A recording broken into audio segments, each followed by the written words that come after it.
আসসালামু আলাইকুম। আপনারা যে যেখানে বসে আমার কথাগুলো শুনছেন সবাইকে ধন্যবাদ এবং শুভেচ্ছা। অতীতের ধারাবাহিকতায় আজকেও পে স্কেল নিয়ে কিছু আলোচনা করার জন্য আপনাদের সামনে হাজির হলাম। আমি পে স্কেল নিয়ে আলোচনার আজ দীর্ঘদিন থেকে করতেছি। পে স্কেল নিয়ে প্রায় পে স্কেলের শুরু থেকেই বলতে পারেন পে স্কেল নিয়ে বিভিন্ন আলোচনাগুলো আমি করতেছি। তো এই সময়কালে আমি বিভিন্ন সময় বিভিন্ন গেস করছি, মানে অনুমান করছি, যে অনুমানগুলো আপনারা হয়তো অনেকে স্বীকার করবেন, অনেকে স্বীকার করবেন না। কারণ সকলেই তো হয়তো আমার কথার সাথে একমত হবেন না। অনেক হয়তো স্বীকার নাও করতে পারেন যে আমার অনুমানগুলো হয়তো সত্যি ঠিক না ব্যাঠিক বিষয়ে বিতর্ক হতেই পারে। কিন্তু আমি যে অনুমানগুলো করেছিলাম, আমি আমার পূর্বের কন্টেন্ট গুলোতে বা পূর্বের আলোচনাগুলোতে আমি একটা বিষয় গভীরভাবে আমি বলতাম বা এখনো বলি বা আমি বিশ্বাস করি বা বিশ্বাস করতাম, এবং আমার কন্টেন্ট গুলো যদি মন চায়, যদি মনে ধরে, দেখতে পারেন আমার আগের আলোচনাগুলো কতটুকু প্রাসঙ্গিক, তাহলে বুঝতে পারবেন এখনকার কথার সাথে। এবং এখনকার যে বিভিন্ন পোর্টালের যে নিউজগুলো হচ্ছে, আজকেও একটা নিউজ হয়েছে, বলতেছি পরে, তো তার সাথে মিলা দেখতে পারেন। আমি তো বরাবরই বলে আসছি এর আগে, যে যখন পে স্কেল নিয়ে পে কমিশনের যখন রিপোর্ট প্রকাশ হয়নি, তখন এই সচিবদের আচার আচরণ নিয়ে আমি কথা বলতাম, যে সচিবদের কারণেই এই অন্তর্বর্তীকালীন সরকার পে স্কেল বাস্তবায়ন করে যেতে পারবে না। সেটা হয়েছে কিন্তু, এবং এই সচিবদের চক্রান্তের কারণেই এই পে স্কেল সঠিকভাবে বাস্তবায়ন হবে না। এবং সচিবরা চায় যে কোনো মূল্যে পে স্কেলটাকে রাজনৈতিক সরকারের আমলে নিয়ে যাওয়ার জন্য, এবং তার সেটা সফল হয়েছে। এবং কেন নিয়ে যেতে চায় সেটা সেটা তখনই আমি বলছিলাম, যে রাজনৈতিক সরকার সময় এই জন্য নিয়ে যেতে চায় পে স্কেলটা বা পে স্কেল বাস্তবায়নটা, যে রাজনৈতিক সরকার আমলে নিয়ে যেতে পারলে, যেটা তারা ওই সময় পারতো না। ওই সময় তারা যেটা পারতো না, যে তাদের ইচ্ছে মতো পে স্কেলটা বানিয়ে নেওয়া, এটা পারতো না। তো রাজনৈতিক সরকার আমলে আসার পর রাজনৈতিক সরকারকে তারা বলে বুঝিয়ে শুনিয়ে তাদের ইচ্ছা মতো, তাদের মনের মাধুরী মিশায়, তাদের সুবিধা মতো তারা পে স্কেলটা তৈরি করে নেবে। আমি এই কথাটা এর আগেও বলছি। ওই পে কমিশন যখন প্রকাশ না হয় তখনই বলছি, যখন এই পে কমিশনের রিপোর্ট প্রদান নিয়ে গড়িমসি চলতেছিল, একের পর এক সচিবদের সাথে মিটিং হয়, একটা সিদ্ধান্ত ছাড়াই চলতেছিল, তখন আমি আলোচনাগুলো করছিলাম যে সচিবরা কখনোই চাইবে না যে তৎকালীন সরকার, মানে তৎকালীন অন্তর্বর্তীকালীন সরকার আমলে এই স্কেলটা বাস্তবায়ন হোক।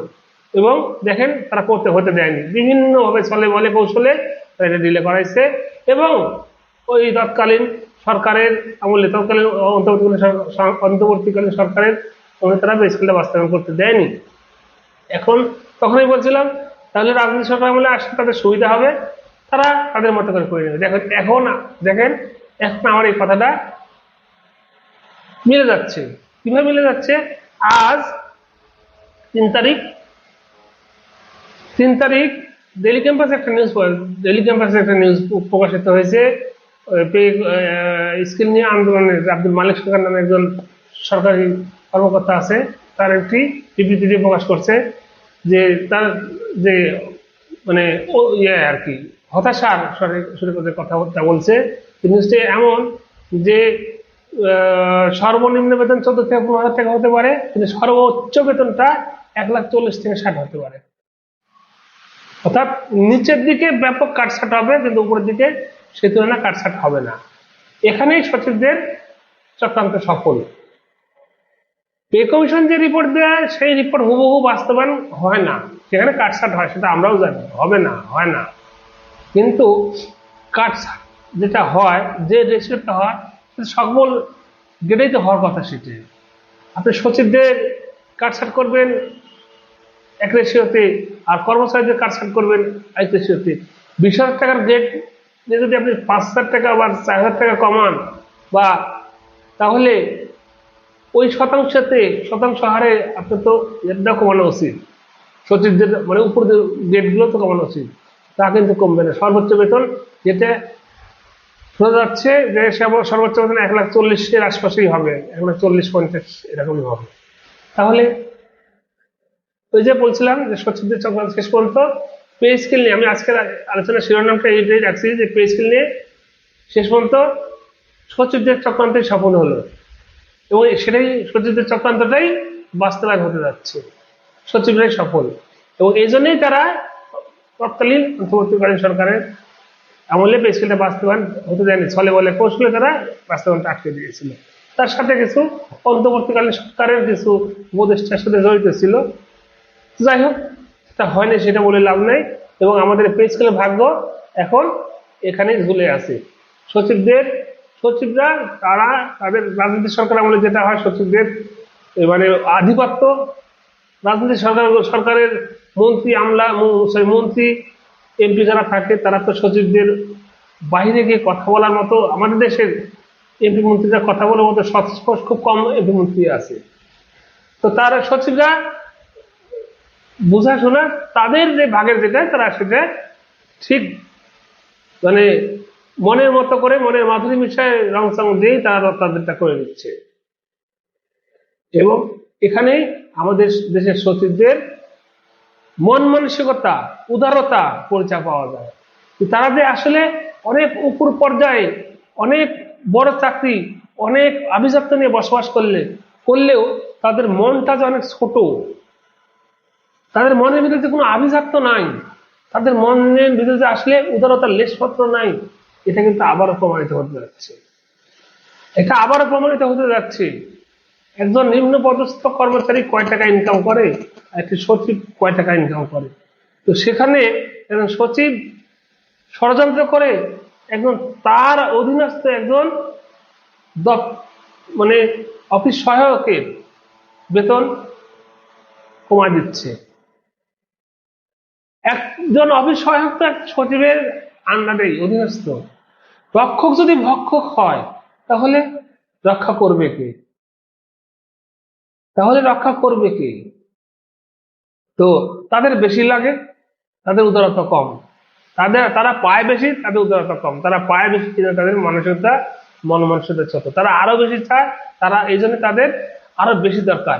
ওই যে একটা রবীন্দ্রনাথের একটা কবিতা আছে না, এ জগতে হায় যে বেশি চায় সেই বেশি পায়, আসি যার ভরি ভরি।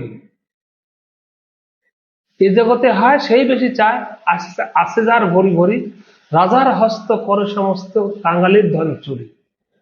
2 বিঘা জমি, কবিতাটা পড়ে নিন, বাস্তব জীবনটার সাথে, সে গরিবের বাস্তব জীবনের সাথে কবিতাটা অনেক মিল খুঁজে পাবেন।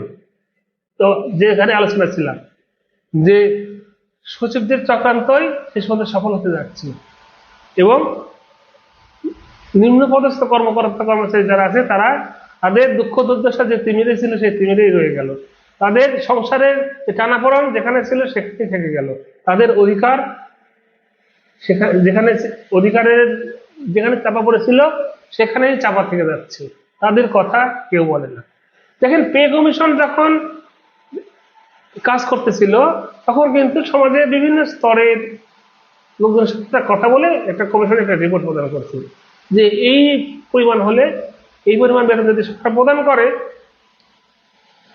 তাহলে দেশের এই জাতিগুলো আওতাভুক্ত পেশাজীবী যারা আছে তাদের জীবনযাত্রা তারা চালায় নিতে পারবে। হ্যাঁ, আমি বলছি না যে এখন পিওনের খরচ একজন সচিবের খরচ এক, পিওনের বেতন সচিবের বেতন সমান করে দেয়, এটা সম্ভব না।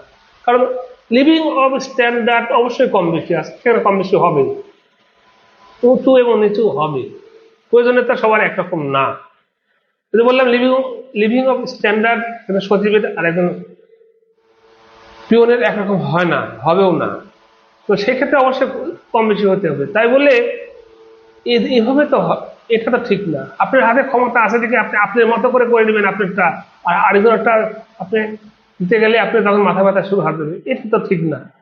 অন্যকে দিতে গেলে আপনার তখন অনেক বড় কিছু, তখন দেশের অর্থনৈতিক অবস্থা অনেক ভারসাম্য নষ্ট হয়ে যায়, আর নিজের বেলা ভারসাম্য নষ্ট হয় না,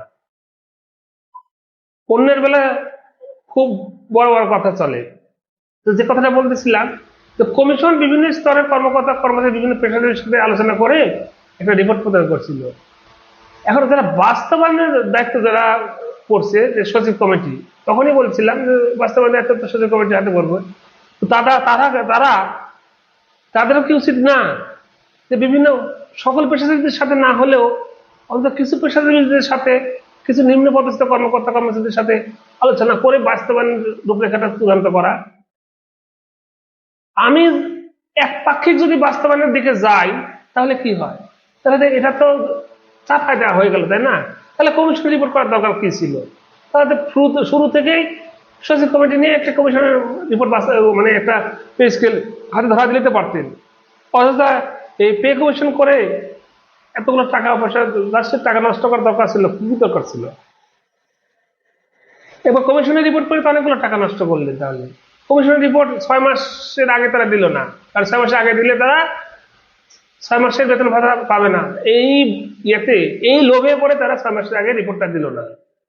আবার এখন যারা আপনাদের যাদেরকে করে দিল বাস্তবায়নের জন্য সচিব কমিটি, তারা তাদের স্বার্থটা দেখতেছে। তাহলে সমাজে নিম্ন স্তরের কর্মকর্তা কর্মচারী যারা অধিকাংশ কাজ করে, এই যে যারা টেবিলে বসে এসি ঘরের মধ্যে বসে থেকে যারা কাজ করে, তাদের যে পরিবেশটা তৈরি করে দেয় কারা? এই নিম্নপদস্থ কর্মকর্তা কর্মচারী যেগুলো তো করে দেয়। তো তাদের বেলা তাদের জন্য আপনাদের কোনো দয়া, অনুগ্রহ, অনুকম্পা নাই। আপনারা আপনাদের নিয়ে ব্যস্ত।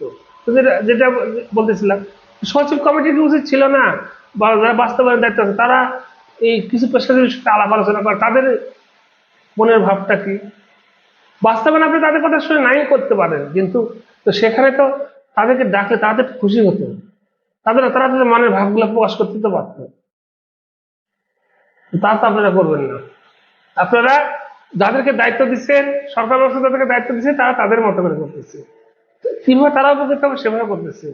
কিন্তু যাদের দায়িত্ব আপনাদের কাঁধে, তারা কিভাবে উপকৃত হবে সেই চিন্তাটা তো একবারও করলেন না আপনারা। যাই হোক, কি বলবো, এ নিয়ে বলার কিছু নাই। তবে আবারও একটা কথাই বলতেছি যে শেষ পর্যন্ত আলোচনা যে মূল বিষয় ছিল, শেষ পর্যন্ত পে স্কেল নিয়ে সচিবদের চক্রান্তই সফল হতে চাচ্ছে, এবং সচিবদের মতো করেই পে স্কেলটা বাস্তবায়ন করতে চাচ্ছে এবং তাদের সুবিধা মতো করতে চাচ্ছে।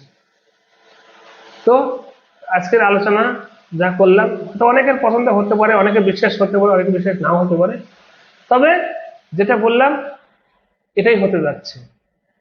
তো এখন যারা আমার সাথে থেকে আমার কথাগুলো শোনার চেষ্টা করলেন বা শুনলেন, তাদেরকে ধন্যবাদ এবং শুভেচ্ছা জানিয়ে আজকের মতো এখানেই বিদায় নিচ্ছি।